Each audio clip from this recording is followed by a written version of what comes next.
You are watching Canadian Muslim News on Muslim Network TV from Toronto, Ontario. I'm Catherine Bullock. Assalamu alaikum and greetings of peace. Anti-Islamophobia policy at the region of Waterloo is our conversation upcoming with Fauzia Mazhar, the ED of Coalition of Muslim Women of Kitchener-Waterloo. Stay tuned. But first, some news headlines. Federal government to intervene with Bill 21 in Supreme Court. Independent body could oversee CBSA amid calls for transparency. Alberta City Councillor sanctioned for hateful comments towards Indigenous people. BJP government weaponizes bulldozers to target Indian Muslims. Now the details. Justice Minister David Lametti says the federal government will intervene in the legal challenge against Bill 21 if it reaches the Supreme Court. In a news conference in Montreal yesterday, Lametti said that once the bill prohibiting religious symbols in Quebec reaches the Supreme Court, it becomes a national issue. He adds that Quebec has misused the notwithstanding clause to shield policies such as Bill 21 and the Language Bill 96. Quebec Premier Francois Legault considers the intervention a, quote, flagrant lack of respect towards the province. Bill 21 is making its way through the Quebec Court of Appeal, with parts of the law struck down in April. A new independent review body that will oversee both the RCMP and the Canadian Border Services Agency is being proposed by the Liberal government. Public Safety Minister Marco Mendicino introduced the legislation last week, saying the new commission will replace the current civilian review body that so far deals only with the RCMP.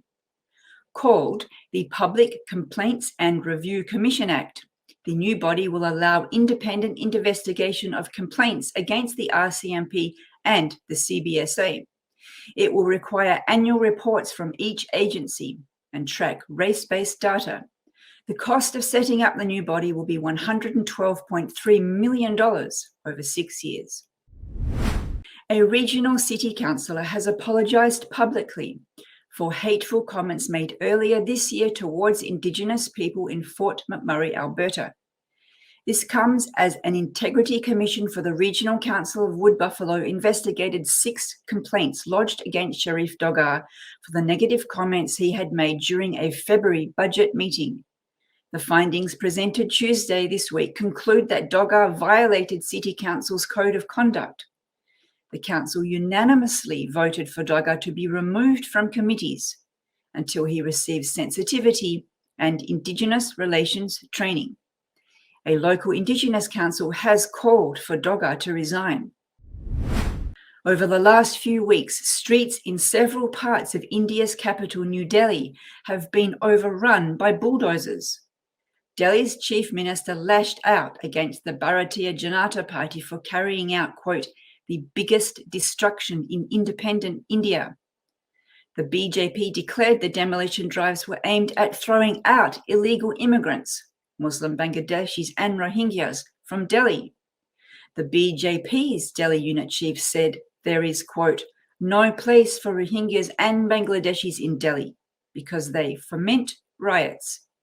Critics say targeted demolitions in Muslim-dominated areas indicate the BJP is evicting Muslims under the guise of civil governance.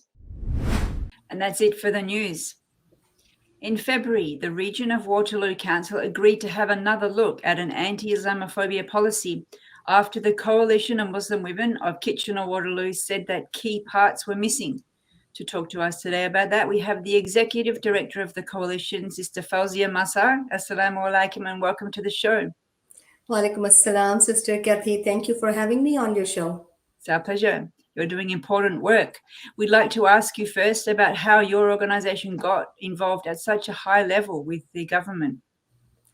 Kathy, this is the reason that we came into being. We started because we were worried about that kind of issues. We started this work 10 years ago for sure, working on hate crime and hate incidents. So last year, after the attack on a Muslim family, Afzal family in London, where 4 members of that family were killed on the spot, we released recommendations for all levels of government, including the municipal government. In October of last year, our staff went to all of the municipal councils in our region, and there are 7 of them, and presented our recommendations for municipal councils. We were particularly interested in the idea of bylaws that can address hate incidents that happen in public spaces, including housing and parks. So we presented our recommendations in October.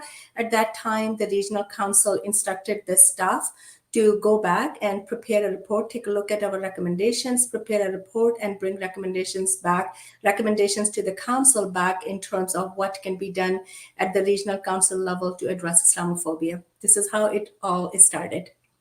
If a council is instructing staff, go and listen to this group's recommendations, that implies, first of all, that you have a prior relationship and that they trust your expertise. Can you just tell us briefly how you got to that stage?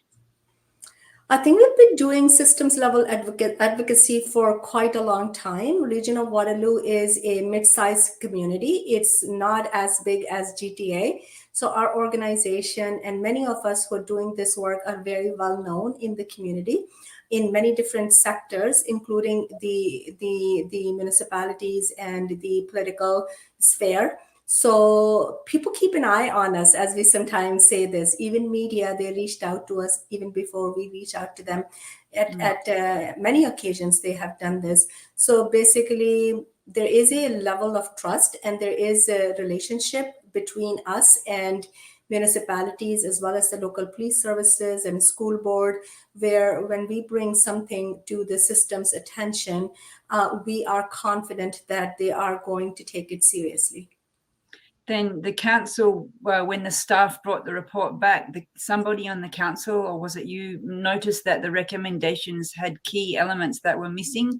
Can you tell us what the elements that were missing and why you thought it was important to push for them?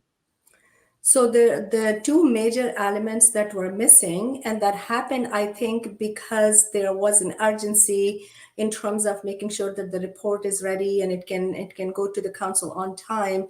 And the staff missed one sort of like a step in the process, which was checking back with us before the report was made public. That was the only step that was missed.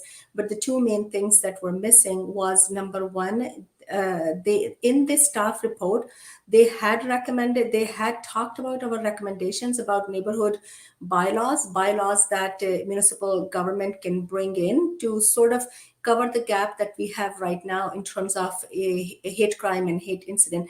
There's nothing that can happen in majority of the incidents of hate unless that incident or those incidents meet the criminal threshold for a crime, which is very, very, very high. But then there are a lot of unresolved issues that people are facing every day in their neighborhoods, in public parks, in public transit, and not having a resolution actually leave victims, especially feeling like they weren't heard. There's nothing that they can do about it or anybody can do about it. And it's really good in terms of the long-term upstream approach as well, that neighbors are able to live together in peace and harmony. And, there's upstream approach as well. So we were... Let's talk a little bit more about what this bylaw would mean. So let's say I'm walking and someone throws eggs at me, which has happened to friends of mine. That doesn't qualify as a hate crime. So you report it to the police, they record it for statistics, hate incident, but then what? So is your bylaw suggesting that something could be done about that, the person who throws eggs at you? Exactly. So our recommendation was to enact those kind of bylaws and give them legs, right? Like enforce them. And we were talking about not just targeting, not just in terms of the Islamophobia, but also all sort of communities that identified or that are actually identified in the Ontario Human Rights Code. So not just for Muslims or not just for racialized people, but every single identity that is protected under the Human Rights Code should feel safe, welcome, and belong in their neighborhoods and other public spaces. So in the first stage, what happened was that when staff brought the report back, they had mentioned this recommendation, but they had recommended that region uses a bylaw that is called Regional Property Code of Conduct. that they just continue to exercise that bylaw, and that's about it.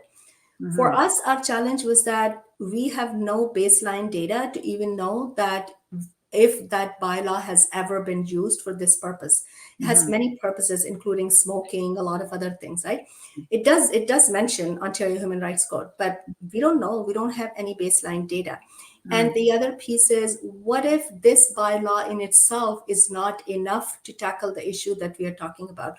So we wanted them to go back and say that maybe this can be a started point, but what we're looking for is an exploration. You sit down with the community, with the stakeholders, and think about what is missing, what are the gaps, and what kind of bylaws we can bring in where there is balance between freedom of speech, freedom of expression, and freedom to feel, freedom to not be harassed and not be intimidated and not be discriminated against in your own neighborhoods and in your own public spaces. If they bring in that kind of bylaw, they're going to be inundated. I mean, it's happening on a daily basis to everyone. They won't even be able to handle the load.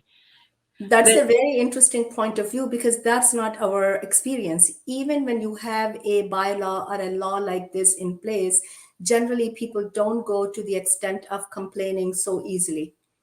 So tell us, you have a very unique program, the Anti-Discrimination, Hate Reporting and Support Service. Tell us a little bit about that. So Kathy, that program was launched with funding from Government of Canada and Government of Ontario. It rests on our years of advocacy work in the region of Waterloo and a lot of consultations that we have had in the community here in Waterloo region. Basically, what it does is that it provides a third-party community-based service where victims of hate or discrimination can report their experiences of hate or discrimination. Those experiences will be documented, and also we provide support for the victims, which include anything from counseling services for the victims to system navigation to helping them do human rights tribunal applications, or working with the police services, liaison work with police services or other service providers, including housing and schools in our region. And that's why you're saying people, even if the bylaw existed, they might be reluctant to tell the police, but you're a third party Muslim, understand the issues, people will be more, feel safe maybe to report to you. Yeah, you expect that, but it doesn't happen almost like automatically. There are some cases where people are very motivated. They want to do something about it. But in most cases, people see this as hassle. People see this as it is not going to change anything for them or for anybody else. There's a feeling of despair, like, hopelessness. So they don't. So what our service does, we focus a lot on public education, on educating both the racialized, like victimized communities, as well as the larger community about why it's important to report and document hate and discrimination and seek resolution. It's very important for the long term. Maybe right now you're just feeling it's one person and I can handle it. But if this pattern is repeated in the community, not everyone is able to handle it. Maybe in your case, you handle it very, nicely and you can move on with your life, but there will be other people who will have other impacts on them, including a feeling of isolation and sort of like even isolating themselves from the community, thinking that we are not welcome here, we don't belong here, this is not our place, and we just sort of have to stay in our own homes and our own sort of institutions, and that's it. And it's less of a citizenship in a way, right? Like you're not able to really feel. Unfortunately, I have to stop you there. It's very important what you're saying, and we're glad to hear you, but we are out of time. Thank you for joining us. You're welcome, Kathy. Thank you for having me. Thank you for watching Canadian Muslim News. If you like what we do, please share, like, and subscribe. Stay safe and God bless.